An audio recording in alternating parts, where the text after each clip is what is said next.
뭐 어저께도 결혼식이 있었고 주중에도 장례식이 있었지만 결혼과 장례, 죽음은 인간사에서 가장 큰 사건입니다. 특별히 결혼식을 해본 모든 분들은 시간이 아무리 지난다고 하더라도 그때 벌어졌던 일들을 어제 일처럼 기억하는 분들이 참 많습니다. 왜 그러냐 하면 각별한 사건이기 때문에 그런 거죠. 그러니까 20년, 30년이 지나도 그 사건에서 찾아왔던 사람들, 일어났던 일들이 생생하게 기억나는 것은 그만큼 중요하다는 거죠. 근데 그런 결혼이 우스운 사람들이 있습니다. 앙리 베르그송이라는 사람이 쓴 책, 웃음이란 책에 보면 이런 에피소드가 나옵니다. 한 사람이 결혼과 이혼을 밥 먹듯이 했습니다. 그러니까 여러 번 한 거죠. 많이 한 겁니다. 근데 뭐 그 사람만 그런 게 아니라 그 시대에 그런 일들이 좀 벌어진 것 같습니다. 여러 번 결혼하고 여러 번 이혼하는 일들을 반복하다 보니까 결혼과 이혼이 특별할 게 없는 겁니다. 그리고 이번에 다시 결혼하기 위해서 맞선을 본 거죠. 맞선을 본 상대가 너무 마음에 들었습니다. 같이 식사도 하고 대화도 하고 너무 즐거운 시간을 보내고 이제 헤어져서 다음 약속을 해놓고 헤어져서 집으로 왔습니다. 근데 뭔가 찜찜한 겁니다. 이 사람을 어디서 본 것 같은데 누구지? 며칠을 생각했는데 생각이 안 나는 겁니다. 그러다가 어느 날 아침에 잠에서 딱 깨어서 밥을 먹다가 갑자기 깨달았습니다. 전에 같이 살던 사람이라는 걸. 그리고 헤어졌던 사람이라는 거를. 그러니까 사람이 누구에게는 굉장히 큰 이벤트고 사건이어서 잊어버릴 수 없는 건데 누구는 그런 일을 너무 많이 하다 보니까 함께 살았던 사람도 기억이 안 나고 그 사람을 새로운 사람으로 맞이해서 너무 행복한 시간을 갖다가 나중에서야 깨닫게 된다는 이야기죠. 여러분, 그때 웃음이 어떤 웃음일까요? 그게 기쁨일까요? 나는 똑똑해 이렇게 표현할 수 있을까요? 그게 아니죠. 이때 웃음은 스스로를 비울 수밖에 없는, 또 사람들이 그런 이야기를 들으면 그게 썩 잘한 일일까 하는 의문을 받을 수밖에 없는, 그리고 이상한 사람이 될 수밖에 없는 그런 웃음이라는 거죠. 이 사람의 헤어짐을 생각해 봤을 때 얼마나 칼같이 헤어졌고 또 반대로 얼마나 많이 헤어졌길래 이걸 기억하지 못할까 하는 생각이 듭니다. 좀 지난 말이지만 쿨하게란 말이 있습니다. 아주 깔끔하게 끝내주는 거죠. 근데 여러분, 결혼해서 한 부부로 산다는 것을 끝내는 게 깔끔하게 끝내지겠습니까? 끝낼 수 없는 걸 끝내고 다시 또 새로운 결혼을 찾다 보니까, 그게 반복되다 보니까 진짜 웃지 못할 일들이 벌어지는 겁니다. 사람과 사람의 만남의 최고를 결혼이라고 말할 수 있습니다. 물론 그것보다 더 저는 큰 게 부모와 자식의 만남, 이거 굉장히 중요하다고 생각합니다. 근데 남들끼리 만나는 것 중에 가장 큰 거는 결혼이라고 생각합니다. 또 하나, 가장 큰 슬픔, 뭐라 그래야 되나요? 정말 헤어짐은 죽음이라고 생각합니다. 그래서 결혼이라는 사건과 죽음이라는 사건을 통해서 사람은 자기 인생을 어느 정도 매듭 지을 수 있습니다. 그래서 결혼을 통해서 자기의 결혼을 준비하는 걸 통해서, 시작하는 걸 통해서 새로운 인생을 시작할 수 있고요. 또 죽음을 준비하는 걸 통해서, 또 죽는 사건을 통해서 새로운 삶들을 살 수 있게 된다는 거죠. 그리고 이 두 사건에는요, 그것에 참여하는 사람들의 믿음이 크게 작동합니다. 그 크게 작동하는 사건을 망치게 되면, 그러면 사실은 많은 게 흔들리게 되죠, 이게. 그래서 믿음이라는 것이 결혼을 통해서 어떻게 반영될지, 또는 죽음이라는 사건을 통해서 어떻게 반영될지 한번 생각해 보셔야 됩니다. 아이들을 결혼시키지 않았다면 아이들의 결혼을 통해서 내 믿음이 어떻게 보일지를 지금부터 생각해 봐야 하는 거라고 생각하고요. 동시에 우리는 아직 모두 다 죽음을 맞이하지 않았으니까 내가 맞이할 죽음, 또는 나의 가족이 맞이할 죽음들을 생각하면서 그 죽음을 어떻게 맞이할지를 준비하는 것, 그게 믿음의 큰 내용 중에 하나라는 거죠. 저는 그 사이에 자잘한 실수와 어려움들이 있다고 하더라도 결혼 또는 죽음을 통해서 믿음을 선명하게 보이면 많은 게 만회된다고 생각합니다. 많은 게 자리를 잡는다고 생각합니다. 오늘 본문은 아브라함의 아내 사라가 127세에 죽었다는 이야기입니다. 그녀는 65세 때 남편을 떠나서 가나안에 들어왔습니다. 남편과 함께 또 남편 때문에 엄청난 고생들을 하죠. 그 중에 가장 큰 시련들이 한두 가지가 아니었습니다. 근데 그런 시련들을 잘 겪어 나가다가 굉장히 큰 사건을 하나 맞이합니다. 남편을 통해 주신 하나님의 예언인데요. 같이 보시죠. 창세기 15장 4절 5절입니다. 읽겠습니다. 여호와의 말씀이 그에게 임하여 가라사대 그 사람은 너의 후사가 아니라 내 몸에서 날 자가 내 후사가 되리라 하시고 그를 이끌고 밖으로 나가 가라사대 하늘에 우러러 뭇 별을 셀 수 있나 보라. 또 그에게 이르시되 내 자손이 이와 같으리라. 이 약속은 아브라함에게 주어진 거지만 사실은 사라에게 주어진 겁니다. 그때 나이가 90세라고 성경은 기록합니다. 요즘 나이로 따지면 한 70세 넘으신 분이 임신한 거와 똑같다는 상황인 거죠. 그야말로 말도 안 되는. 그래서 사라는 웃었습니다. 그때 그 웃음을 들은 천사가 결국은 하나님이기도 한데 그 천사가 왜 웃냐고 물었잖아요. 웃지 않았다고. 그리고 나중에 아들을 낳았을 때 이름이 이삭이었고 그 뜻이 웃음이었습니다. 그 웃음은 우리가 앞에서 얘기했던 웃음이란 책에 나온 웃음하고는 다릅니다. 이혼을 경험했던 너무 많이 경험한 사람이 갑자기 옛날 사람과 다시 만나서 웃을 수밖에 없는 그 상황과 다른 겁니다. 비웃음이 아닙니다. 삶에 있어서 가장 큰 기쁨을 누렸다는 이야기이고 그 결과가 누구냐? 그게 이삭이라는 거죠. 그렇게 기쁘게 아들을 낳아놓고 37년이 지난 다음에 사라가 죽습니다. 흥미로운 건 이겁니다. 성경에 보면 그렇게 귀하게 낳았던 아들이 뭘 했냐? 특별히 사라의 죽음에서 어떤 역할을 했냐? 아무것도 기록되어 있지 않습니다. 물론 그 아들이 왜 역할을 안 했겠습니까? 역사에는 이스라엘의 야사에는 충분히 많은 얘기들이 있을 겁니다. 근데 성경은 그 모든 것을 생략하고 누구의 행동만 기록하냐면요. 사라가 죽었을 때 아브라함이 어떻게 행동했는지, 믿음의 조상이라는 사람이 어떻게 움직였는지 그걸 이야기해 줍니다. 창세기 23장 3절 4절 읽겠습니다. 죄송합니다. 거기 앞에를 잘라 먹어야 되는데 설교에는 안 자른 것 같은데요. 예, 앞에 있네요. 같이 읽겠습니다. 그 시체 앞에서 일어나 나가서 해족소에게 말하여 가로되 나는 당신들 중에서 나그네요 우고한 자니 청하건대 당신들 중에서 내게 매장지를 주어 소유를 삼아 나로 내 죽은 자를 내어 장사하게 하시오. 나그네로 우고한 자란 말은 장기 체류 외국인을 말합니다. 우리도 이 건물 2층에 인도 카레 하시는 분이 있는데 지금은 완전히 정착하신 것 같아요. 거의 한국 사람이에요. 만나면 인사하고 저희가 어저께 교육자들이 가서 거기서 밥을 사 먹었는데 되게 그 가까운 사이가 됐어요. 그래도 그분은 외국인이에요. 그러니까 외국인이 우리 사회에 들어와서 산다. 근데 뭐 이렇게 도시니까 그가 어디 사는지 이런 거 잘 모르지만 만약에 마을로 형성되어 있는 한 200명, 300명 사는 마을 속에 들어와 있다면 그의 행적이라는 게 너무 뻔하죠.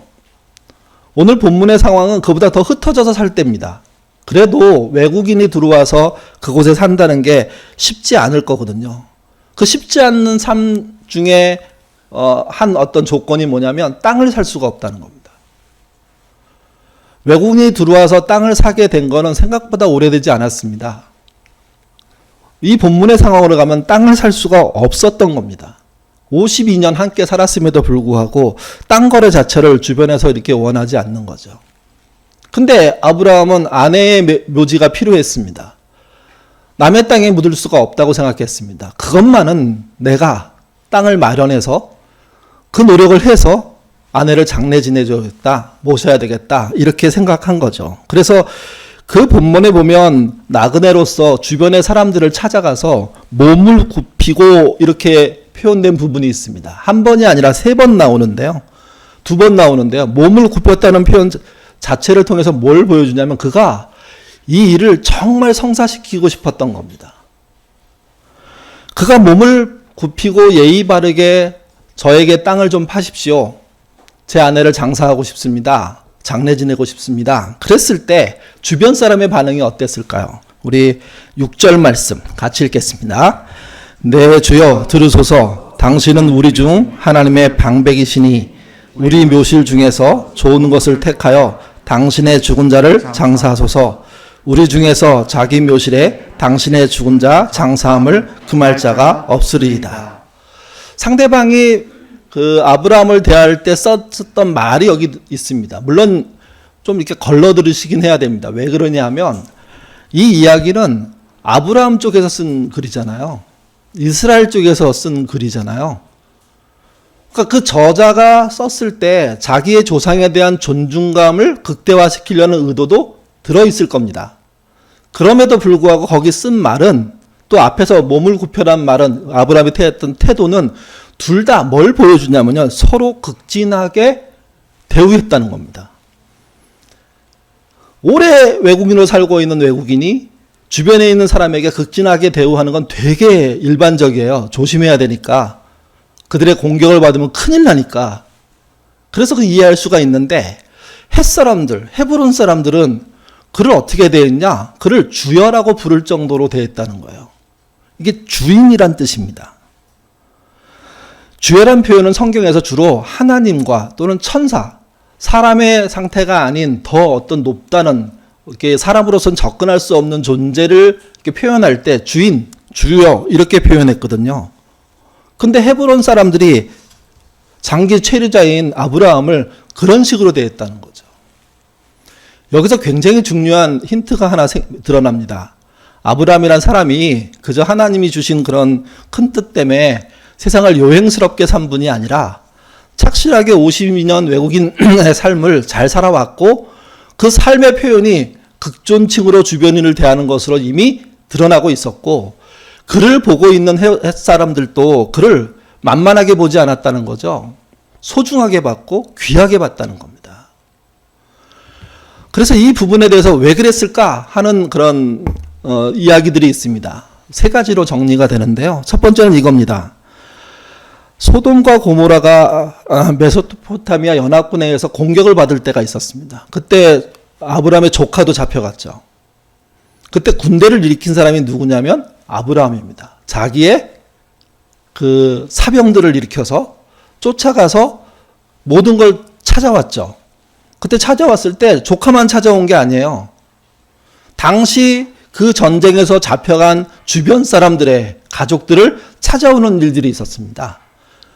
그로 인해서 아브라함은 그 주변 사람들에게 야, 우리의 식구를 해방시켜 준 사람이라는 인식이 첫 번째 있었을 거라는 겁니다. 또 하나는 소돔과 고모라가 멸망할 때 아브라함이 한 일이 있습니다. 조카 롯을 위해서 한 일이긴 하지만 그러나 그것은 또 어떤 일이었냐면 소돔과 고모라가 심판받지 않도록 애썼던 내용입니다. 그게 의인이 있으면 망하지 않게 해야 되는 거 아니냐 하는 요청이었고 6번의 딜이 이루어지죠. 하나님은 마지막 딜을 받아주셨습니다. 10명만 있어도. 이 말은 한 가족만 있어도 망하지 않을 거다. 근데 망하고 말았습니다. 그 노력이 그 주변 사람에게 이미 알려졌을 거라는 겁니다. 그리고 마지막은 지난 50년 넘게 변함없이 그는 성실하게 살았고 주변 사람을 극존대했고 뭔가 문제를 일으키거나 약속을 깨거나 삶을 해방하거나 이익을 창출하기 위해서 누군가를 짓누르거나 이런 일을 해보지 않았다는 겁니다. 그러니까 그분이 신앙인으로서 하나님을 따른 사람으로서 정말 나름 잘 사신 거죠, 이게. 그런 사람이 부탁하는 겁니다. 제 아내를 매장하고 싶습니다. 묘지 쓸 땅을 허락해 주십시오. 그리고 마음에 드는 땅이 있었던 것 같아요. 이 땅을 저한테 파십시오. 그랬더니 반응입니다. 창세기 23장 14절에서 16절인데요. 개역개정은 약간 말이 무슨 말인지 좀 이해가 힘들어서 메시지로 한번 읽어보도록 하겠습니다. 그러자 에브론이 아브라함에게 말했다. 정 그러시다면 어르신과 저 사이에 은 400세겔이면 어떻겠습니까? 어서 가서 부인을 안장하십시오. 아브라함은 에브론의 제안을 받아들이고 에브론에 있는 사람의 마을의 의회 에서 제안한 금액 당시 통용되는 환율로 은 400세겔을 지불하였다. 예. 성경은 은 400세겔을 안 받겠다는 듯이 헤롯이 그 햇사람이 표현한 거로 나와요. 개역개정은. 근데 실제는 그런 의미가 아니라 제안을 한 겁니다. 그러니까 이 말은 이런 말이 돼요. 아브라함이 제가 얼마 낼게요. 이렇게 얘기한 거 아니에요. 대화하면서 결과적으로 그쪽에서 그러면 이렇게 내십시오. 라고 얘기한 거예요. 근데 그때 금액이 굉장히 싸야 되는 게 상식일 것 같아요. 왜냐하면 거부했던 거니까. 근데 아니고 다 받았다는 게 일반적인 설입니다. 충분히 받았다는 게. 그러니까 아브라함이 싸게 아마 제안했더라도 거절했을 것 같아요. 그건 안 되고 지금 거래가로 하는 게 맞다고 해서 그런 조율이 있고 난 다음에 결국 은 400세겔이라는 당시로서는 꽤 큰 금액의 돈이 막벨라 굴 아내의 묘지를 사는 일에 쓰였다는 거죠. 이게. 또 이 토지 거래에 대해서도 하나 생각할 게 있습니다. 믿음의 사람이 아브라함이 토지 거래를 어떻게 했냐는 건데 첫 번째가요. 필요에 의해서 했습니다. 억지로 땅을 많이 가지려고 그가 사람과 싸우고 누군가를 죽이고 이러지 않았습니다. 자기에게 필요가 생겼을 때 필요를 설득력 있게 얘기했고 주변 사람들은 그 필요가 인정했습니다. 아, 맞아. 진짜 필요할 거야. 나 같아도 사지. 그러면 우리가 뭔가 은혜를 입은 사람인데 해줘야 되는 거 아니야? 하는 여론이 생긴 겁니다. 그러면서 어떤 땅이 지목된 거죠, 이게. 또 하나.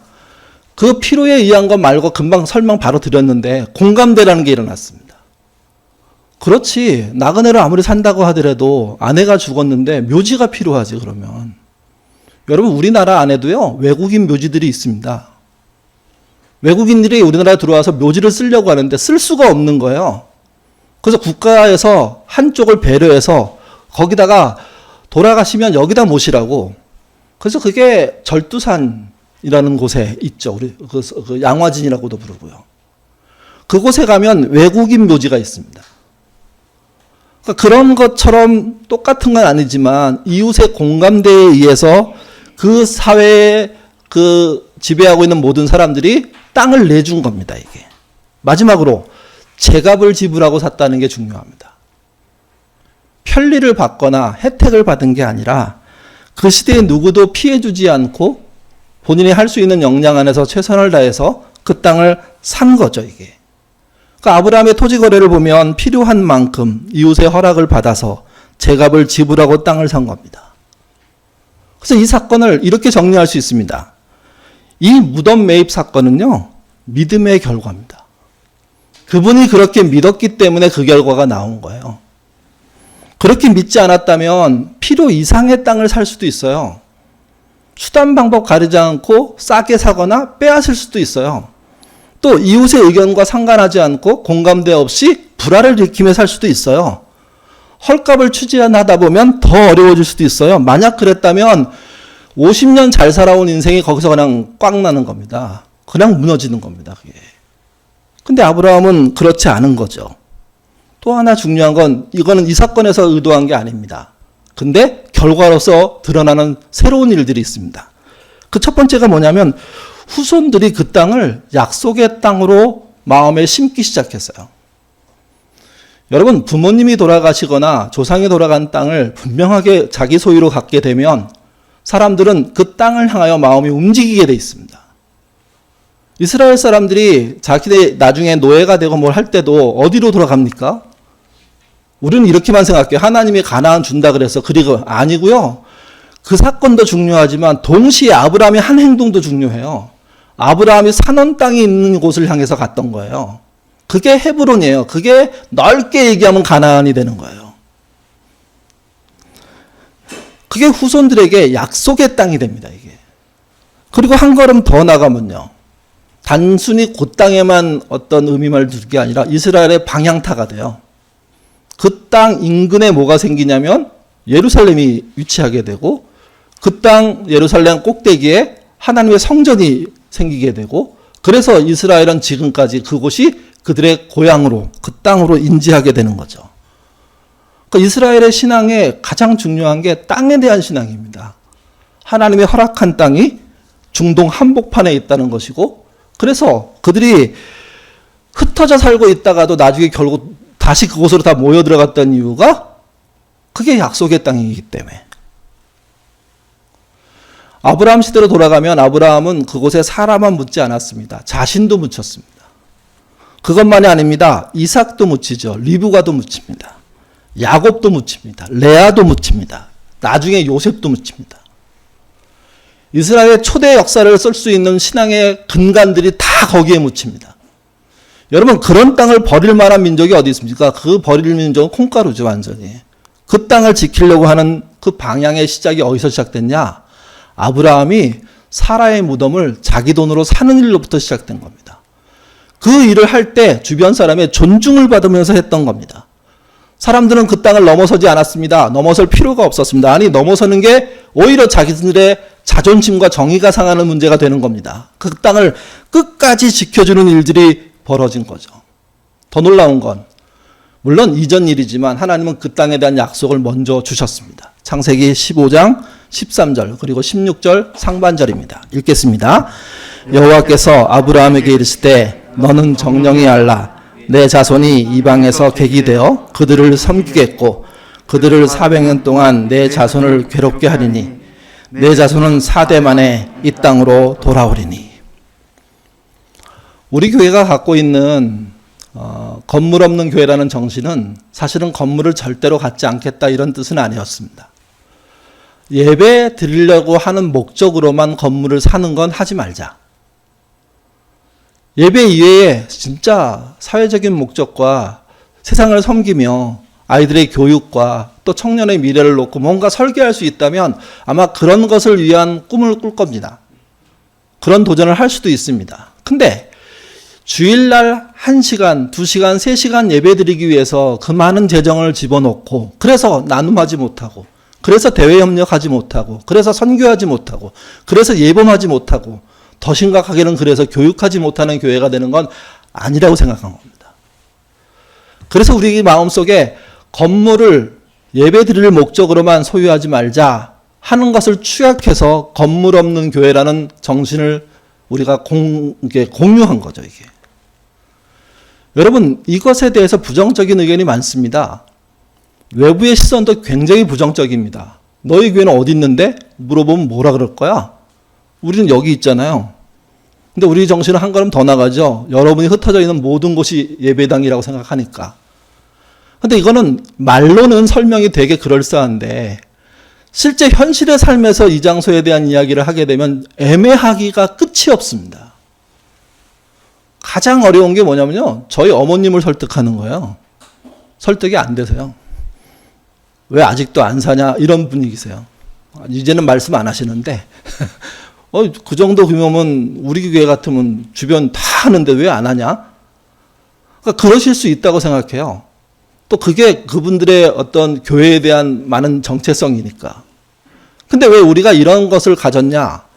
교회에 매달리는 교회들이, 건축에 매달리는 교회들이, 건물 유지에 매달렸던 교회들이 예배당 건축으로 끝나지 않고 선교관으로 끝나지 않고 기도원으로 끝나지 않고 묘지로 가는 어떤 땅 매입의 그런 이상한 굴레 속에 빠져들어가는 걸 보면서 우리는 그게 없어도 가능한 교회를 해보자 하고 시작한 거죠.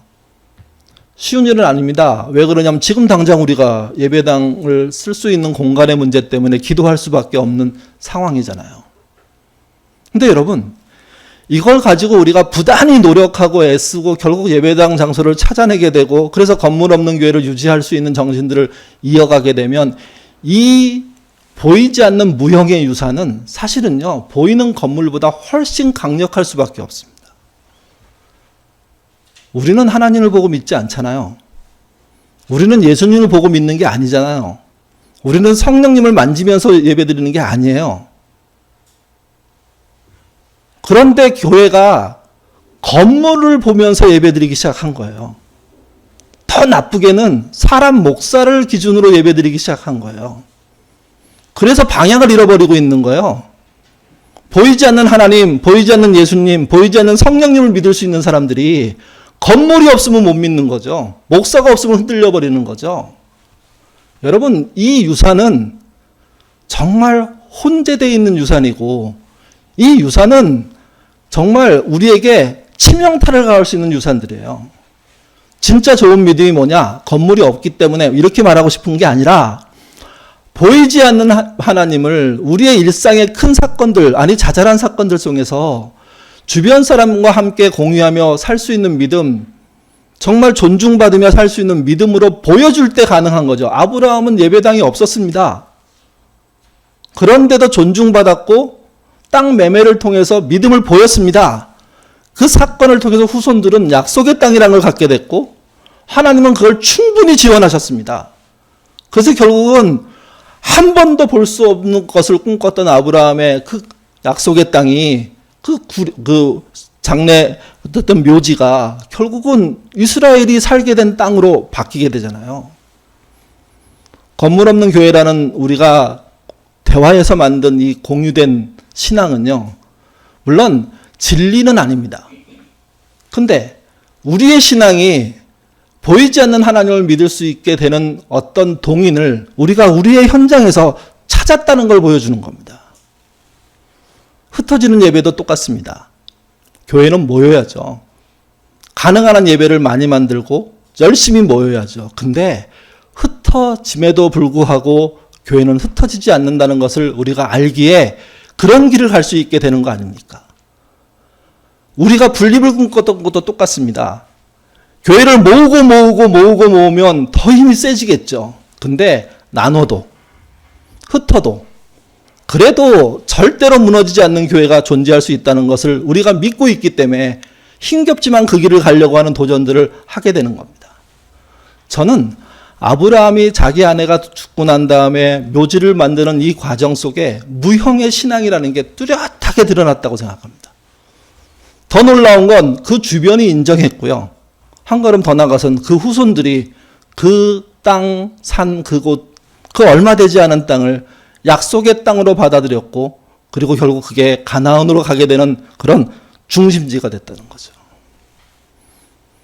진짜 신앙은 건물이 없어도 가능해야 됩니다. 진짜 신앙은 목사가 없어도 가능해야 됩니다. 진짜 신앙은 하나님으로 충분해야 됩니다. 하나님을 믿는 사람의 삶이 그가 겪는 각종 이벤트를 통해서 나타나는 그의 신앙의 어떤 거룩함과 진실됨과 이웃과 함께 가면서도 힘있는 그 발걸음이 결국은 신앙이라는 거죠. 건물이 아무리 커도요, 그 신앙이 없으면 의미가 없습니다. 방향타라는 게 있습니다.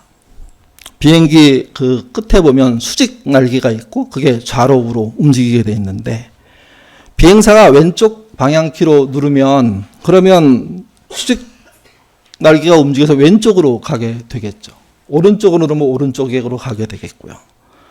그 방향타 그 조그만 거 하나 때문에 비행기는 방향을 정합니다.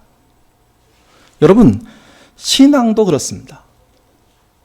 신앙의 방향타는 어디서 보일까요? 일상에서 보입니다. 근데 그 일상이 쌓이고 쌓여서 모이게 되는 굉장히 중요한 이벤트, 사건들, 그게 결혼과 죽음, 그 밖에 여러 가지 일들이 있겠죠.